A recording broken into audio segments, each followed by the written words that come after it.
আসসালামু আলাইকুম সম্মানিত দর্শক, আপনি কি জানেন যারা অনেক হেলদি, যাদের স্বাস্থ্য অনেক বেশি, তাদের জন্য কি নিয়মে প্যান্ট পায়জামা কাটিং করবেন? আপনি কি জানেন একটি প্যান্ট পায়জামার লুচের মাপ কি নিয়মে দিবেন এবং হাইয়ের মাপ কি নিয়মে দিবেন? A to Z এই ভিডিওতে সহজ করে শিখিয়ে দেব। তাহলে চলুন কাটিংটা করে দেখাই। আপনি কি জানেন একটি প্যান্ট পায়জামা বানাতে গেলে আমাদের কতটুকু কাপড় নিতে হবে? দেখুন, প্যান্ট পায়জামাটা যদি একটু বেশি লম্বা হয়ে থাকে তাহলে কাপড় একটু বেশি নিতে হবে, যদি একটু শর্ট হয় তাহলে কাপড় একটু। দেখুন, আমি যার জন্য বানাবো তার পায়জামা হচ্ছে 38 ইঞ্চি লম্বা। তো 38 ইঞ্চি লম্বা হয়ে থাকলে আমাদের কাপড় কতটুকু নিতে হবে? 38 ইঞ্চি লম্বা হলে আমাদের কাপড় নিতে হবে 2 গজ 4 গিরা কাপড় আমাদের এখানে নিতে হবে। তো দেখেন আমরা এখানে 2 গজ 4 গিরা কাপড় নিয়েছি। তো দেখেন 2 গজ 4 গিরা কাপড় নেওয়ার পর কাপড়টাকে আমরা ওপেন করে নেব। এই অবস্থায় কিন্তু এখন আমাদের একটা ডবল বাস করতে হবে। তো দেখেন আমি একটা ডবল বাস করে নিচ্ছি, এইভাবে একটা ডবল বাস করে নেব। তো দেখুন এইভাবে ডবল বাস করে নেওয়ার পর কাপড়টাকে সুন্দর করে হাত দিয়ে সোজা করে নেবেন। তো দেখেন এই যে খোলা সাইডগুলো আপনাদের সামনের দিকে রাখবেন আর আটকানো সাইডটা আপনাদের এদিকে রাখবেন, রেখে কিন্তু আপনাদের সুন্দর করে কাপড়টাকে বাস করে নিতে হবে। তো দেখেন এইভাবে সোজা করে বাস করে নেওয়ার পর আমাদের নিচে কিন্তু মার্জিন করতে হবে সেলাইয়ের কাপড় রেখে। তো আমরা সেলাইয়ের কাপড় রেখে নিচে মার্জিন করে নেব। এখন আমাদের লম্বার মাপটি দিতে হবে। তো একটি প্যান্ট পায়জামার লম্বার মাপটি আমরা কিভাবে দেব? তো দেখেন নিচে একটা মার্জিন করেছি, এই মার্জিন থেকে আমরা 38 ইঞ্চি পর্যন্ত আমরা লম্বার মাপটা দিব। তো এখান থেকে ধরে আমরা 38 ইঞ্চি উপরে একটা মার্জিন করব। তো দেখেন 38 ইঞ্চি উপরে একটা মার্জিন করেছি। তো দেখেন একটি মার্জিন করার পর এই মার্জিন থেকে ধরে আমরা কত ইঞ্চি নিচে আমাদের হাইয়ের মাপটা দিব। তো দেখুন, আপনি যার জন্য সালোয়ারটা বানাবেন সে যদি একটু মোটা একটু স্বাস্থ্যবান হয় তাহলে হাইটা একটু বেশি দিতে হবে। তো দেখেন আমি যার জন্য বানাবো সে একটু স্বাস্থ্যবান, আমি হাইটা একটু বেশি দেবো। 44 বডির জন্য বানাবো। তো 44 বডির জন্য আমাদের হাই দিতে হবে কত ইঞ্চি? 15.5 ইঞ্চি। তো আমরা এখান থেকে 15.5 ইঞ্চি নিচে হাইয়ের মার্জিন করব। তো দেখেন এইভাবে আমরা হাইয়ের মার্জিন গুলো সুন্দর করে সোজা করে টেনে নেব। তো দেখুন এই অবস্থায় এখন আমাদের সাইডে রাউন্ড শেপ দেব, সেই রাউন্ড শেপ গুলো আমাদের কিন্তু দিয়ে দিতে হবে। তো আমরা কিন্তু সাইডে হালকা একটু রাউন্ড শেপ দেব। যখন আপনি একটি ফিটিং প্যান্ট পায়জামা তৈরি করবেন আপনাদের সাইডে কিন্তু অবশ্যই রাউন্ড দিতে হবে। তো দেখেন সাইডে রাউন্ড দিয়ে দিয়েছি। একটি প্যান্ট পায়জামার মধ্যে কিন্তু নিচে অবশ্যই ডাউন দিতে হবে। একটি প্যান্ট কাটিং পায়জামার মধ্যে আপনি কত ইঞ্চি ডাউন দিবেন? যার জন্য বানাবেন সে যদি একটু বেশি ফিটিং চেয়ে থাকে তাহলে আপনাদের 2 ইঞ্চি পরিমাণ ডাউন দিতে হবে, আর সে যদি একটু লুজ চেয়ে থাকে তাহলে 1.5 ইঞ্চি পরিমাণ ডাউন দিয়ে দিবেন। তো দেখেন আমি এখানে 2 ইঞ্চি পরিমাণ ডাউন দিয়ে মার্জিনটা টেনে নেব।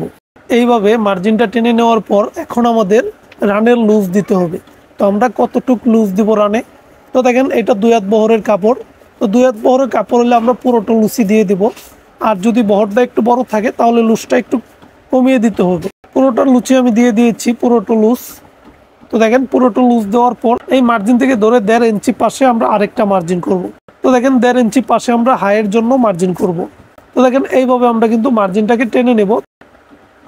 তো দেখেন এইভাবে মার্জিনটা টেনে নেওয়ার পর আমাদের হাইয়ে হালকা একটু রাউন্ড ঘুরিয়ে মার্জিন করে নিতে হবে।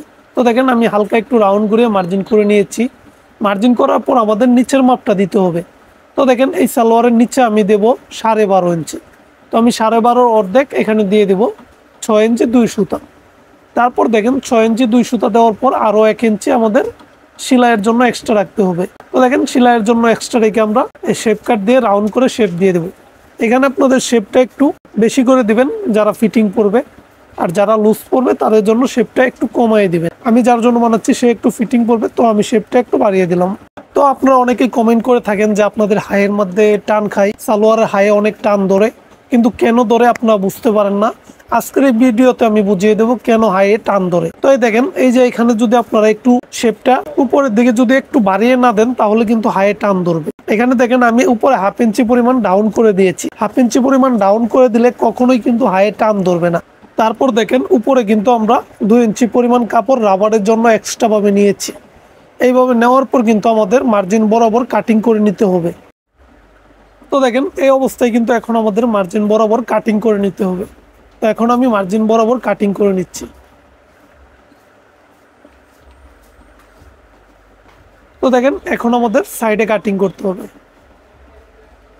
তো সাইডে যেভাবে আমরা মার্জিন বুক করেছি এই মার্জিন বরাবর আমাদের কাটিং করে নিতে হবে।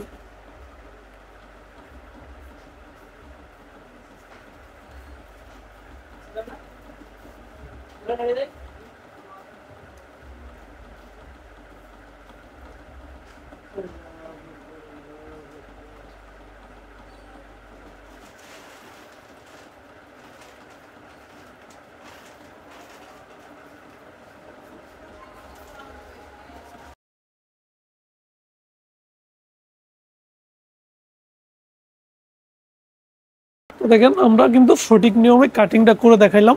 এভাবে কিন্তু সহজ করে প্যান্ট পায়জামা কাটিং শিখে নিতে পারেন। এভাবে কিন্তু খুবই সহজভাবে প্যান্ট পায়জামা কাটিং শিখে নিতে পারবেন। এবং আজকের এই ভিডিওটা যদি ভালো লাগে অবশ্যই চ্যানেলটাকে সাবস্ক্রাইব করে রাখবেন। সবাই ভালো থাকবেন, সুস্থ থাকবেন।